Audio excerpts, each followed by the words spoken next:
The Permanent Secretary in the Ministry of Sports, Recreation, Arts and Culture, Mr. Nicholas Moyo, paid an official visit to ArtGalZim Center in Domboshava, where he toured the gallery and interacted with artists, traditional leaders and members of the local community. ArtGalZim is the brainchild of a renowned Zimbabwean visual artist, Zenda, whose artistic talent has earned him recognition both locally and internationally. Specializing in drawing and fine art, Zenda has showcased his work across various countries, carrying Zimbabwe's creative heritage onto the global stage. His journey is one of resilience and determination. Despite not yet owning a home of his own, Zenda invested his vision, resources and passion into establishing ArtGalZim Center, a dedicated space for nurturing artistic talent, promoting cultural expression and inspiring future generations in Domboshava and beyond. The visit was attended by Chief Chinamora, Shemurape, community leaders, artists and school children from across Domboshava, who were afforded an opportunity to appreciate the role of art in the community development and cultural preservation. Speaking during the tour, Mr. Moyo commended Zenda's commitment to the growth of Zimbabwe's creative industry, describing ArtGalZim as a shining example of how art can empower communities, preserve heritage and contribute to economic development. The gallery tour highlighted the importance of supporting local artists and creating platforms that allow Zimbabwean talent to flourish both at home and on the international stage. For Zenda, ArtGalZim is more than just a gallery. It is a legacy project aimed at inspiring young artists and ensuring that Zimbabwean creativity continues to tell its story to the world.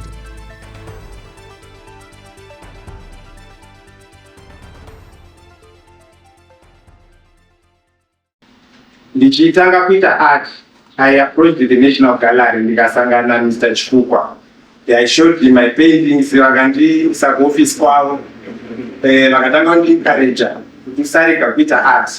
Though art yangu we can display it now in our gallery, because the National Gallery needs curatorship. So the curatorship ndoine chisarudzo chinhu chakakodzerere kuti chive mu National Gallery. So vakandincourage to keep on working, ramba uchiita art. Then ndo zvakaita ndirambe ndichiita art. Ndichikwanisawo zvakare mama vangu agirapo maigotori inogamuchirai nerudo rwenyu rwamaratidza vakambouya kuMidlands. So Midlands ndokwakatanga mwana, I can say a baby project. I called it Art Center, but it's not like this one. Dzanga dziri shungu, but vakauya na plese Mr. Moyo. Vakafamba nemapotuo kune makomba asingaibva ndakaona vasvika. So ndo zvakandincourage kuti chiuyai muone shungu dzamakandipa. If you visited that small project in the Midlands, I have done something bigger in Harare, because Harare is the capital city. Harare is Zimbabwe. Even State House is Harare. Ndosaka president vachitaura kuti nyika inovakwa nevene vari kutotaura kuti vari muHarare. Saka muHarare ndo mune opportunities. In small towns, ukaenda for opportunities unonzwa takamirira answer from Harare. Even mabanks anomirawo mari ichibva kupi kuHarare. But Harare inoreva kuti hakuraro. So when we come to Harare, we know we are here to work. Tiri muno kuzovaka nyika yedu yeZimbabwe. So ndave muno ndiri muDomboshava ndinofunga kuti I want to build my mansion or my palace. Ndakati no ndauya kuzovaka Zimbabwe. But the first thing that I want to do is to recruit talent. So ndakatanga ndichitore ndakacottage kandaishandisa sestudio. Vana vachiuya somewhere affected nedrug abuse. Vachiuya ndototi pana tichite fodya tikuita zveart unozosvita fodya wadi kusvika ndozosiya madrugs aya. Nevamwe vasikana vairarama nekutengesa miviri yavo kusvika vakurarama neart vachiita art yavo. So pana vandotori nemastudents vanda kutogara navo pano. Nokuti nzvimbo idiki for accommodation vanongouya like 3 at a time or 4 at a time. So shungu dzangu ndedzekuti ini ndakakurira musha Saka ndiri kushuwawo kuti vana vese vari mumamisha vawane opportunity ye-exposure to the talent. Vamwe havana mari yekuinda kutown kunotengesa art yavo kana kunodzidzira. So that's why we have this Zenda. Kuti vana vari mumamisha munombusha vasaperera pamvere chena. Pamvere chena panozikamwa ne-night life. Ukasvika zuva rovira pane pakamira vasikana vanenge vachitengesa mbiri yavo. Vamwe they are young, 14 years akamira. So you see vana vedu vakaenda pama-growth point apa, they are influenced nezvavari kuona the surrounding. Vari kuona mabhawa, vari kuona ma-grocery shops. So what they think is eating and drinking. Vakashaiwa mari kumba, vakuya vachitengesa mbiri yavo. So to me, kuti ndiise the art center pa-growth point is to influence them. Kuti beside kuya pama-shops, muchimwa doro, muchingofunga kuti daenda wana mari unotenge zvekudya, you can come and use your talent to make money. So ndotenda nezvikoro zvauya, ndabata pane Zimbiru, pane T. Margaret, if I not that's correct, S. Margaret. Then pane chimwe futi chandasirira. Ndizvo zviri ndofunga. Netombosha primary school ndotenda nekuya kwamaita nevana. So vandakaenda nechimwe chikoro akati tachitorwa vana vanga vachiita art during lessons or even kumba chaiko vana vakuroigwa kuti siya zvekudrowa. So to me I experienced that. So that's why I'm here kuti no zvekudrowa zvandinisa kuAmerica. It was my dream to visit America. Zvekudrowa zvakandinisa South Korea, ndikaenda kuDubai, ndikaenda kuSwitzerland. I traveled the globe nekudrowa. But ndakakura mumusha ndichitambura. I was a street vendor or like a street kid. And ndinakona yandisingazive mugweru. Ndakatendera ndichitengesa mazai akabwediwa, ndichitengesa mafrizitsi, ndichiita mabus job. I traveled Botswana, Mozambique, South Africa, ndichiita garden work, ndomboisa art paside. So I know where I come from, and my motto is to recruit talent. Helping one is helping more. Ndotenda zvakare Chief Chinamora, he chose to be the patron, kuti vave the patron of this project at the ArtGalZim Center. So I appreciate kuti vadano zvakandipawo manyukunyuku ekuti kana zvinhu zvagamuchirwa nevakuru, the community leaders, zvine blessing. Ishe murape vakauyawo vakati ndaifunga ndichaona mibhedha yekurara munomu, ndofunga pako vakaloji. Ndikati aiwa Ishe ndo zviri kuitika pano. Vakati aiwa chinhu ichi ndinochitsigira. Saka vanogara vachitokona vachiuya pano vachiona art vachindikurudzira zvakare. So he's one of the patrons as well. So the patrons of this ArtGalZim Center are my community leaders. Ndina kansela vangu kansela Mashingaidze, paperwork yese yatakaita ndaingoti ndikavafonera vototi ndakutosiya zvandiri kuita ndakuuya. Vakafamba neni vachinda neni maofisi kwese kwaidiwa. I appreciate you, Council. Ndotenda zvakare MP vakando vakatanga kusvika pano, MP PP Nyampinga vakaona vakatofara vakatuma vana vavo vakauya vakatenga art pano, vakati ndicharamba ndichisapota nepandinokwanisa. So ndinovatenda zvakare. Vachimugoti vagera apa ndovati comrade, motona neregalia vakatopfeka ndi comrade kwese kwese. Vari vachitoda. So ndinovatenda nerudo rwavo. Pese panongo ndaita program vanobva vatobatikira vosvika. Aiwa ndinotenda mashoko anotozowandisa. Ndotenda mhuri yangu inonditsigira zvakare. Handizivi kana pane wandasiya. Pana vasauta vauyapo vanonyora manewspaper. Pese panoita program vanouya. Ndinotenda zvakare. Ndotenda neHouse of Legends vane vana vavaunza vari kuzoacta naLia Magerapo murungu. Ishe tine murungu. Vauyawo nevana ndinovati Queen J simukai muonekwe. She is a prominent young lady.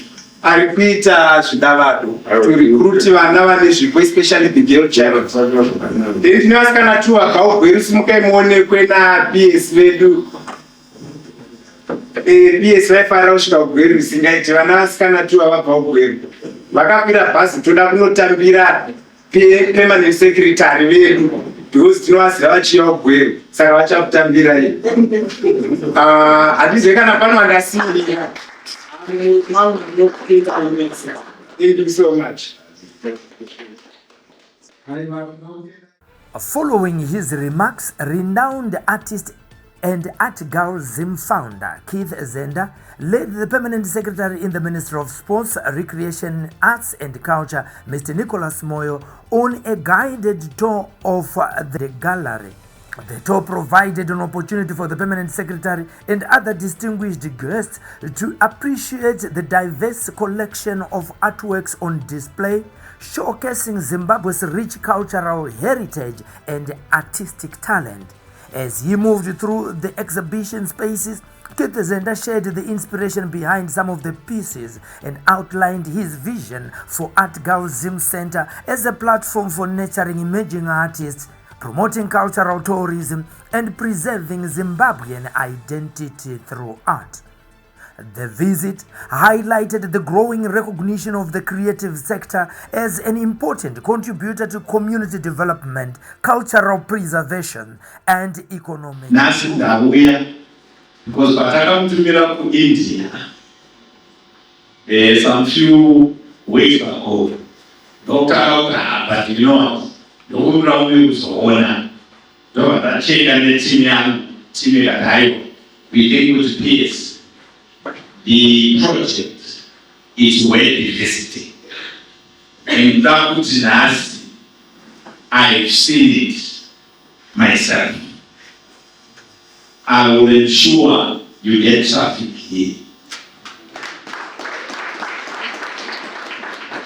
And let's have events, let's challenge buyers to come here.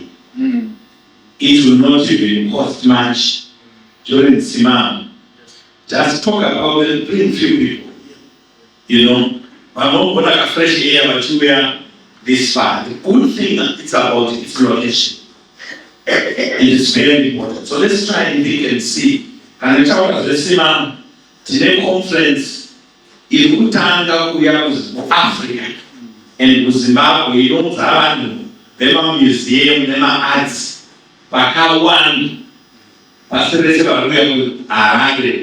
first time in Africa, Zimbabwe is hosting. It's not going to go more than 400 people. And you take up bus one. Really one day, Panapa, I'm saying meeting a guy. What take the lawyer, what take, what's the Amarino and Sivan. Achara kutitira tichiendesa ki kuzepeki taula kuendesa vamwe vari kubuda panapa mudongosha tivaendese kuzepeki. Ndatarisa arts ndanzwa mazita akasiyana. I can tell you there is good work happening. December 2022, takati chimboitira Vice President Chiwena portraits. Fana ndakafara kabuda newspaper chiti ndaita ndakosangana na Vice President akaita portrait yakanaka. December 2022. Iyi ndakaenda kunzvimbo yake November 2025. I see his work, but we wanted to start. It was a journey because the shift of the ministry, we believe we don't see and live. We need a story that we need to tell. April 2023, akaita portrait of President Bush. Akaendesa kufamu kukweko. The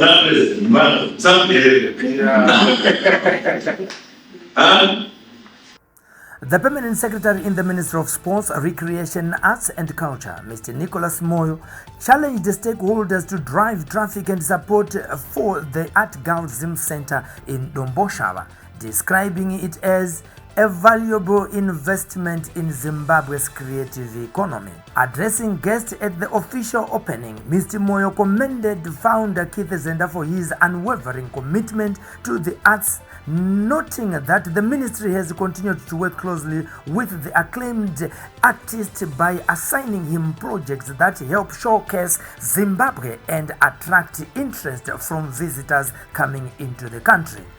The Permanent Secretary praised Zenda's remarkable vision and sacrifice, highlighting how the artist chose to establish an arts center for the benefit of the community before building a house for himself. Mr. Moyo said ArtGalZim Center stands as a testament to passion, patriotism, and the power of investing in future generations, urging the public, schools, and tourism stakeholders to support the facility and help make it a vibrant destination for art and culture. Looking for professional home care support for your loved ones? At Sheltering Arms Community Care, we provide compassionate care for the elderly, people living with disabilities, and those needing mental health support. Our services include home care, live-in care, hospital assistance, respite care, medication management, and life skills development. We also offer an alcohol and drug rehabilitation facility, helping you live independently with dignity and confidence. Visit us at Falcon Estate, Teen World Harare, or call us or visit our website on the information displayed. Sheltering Arms Community Care, fostering independence, improving lives.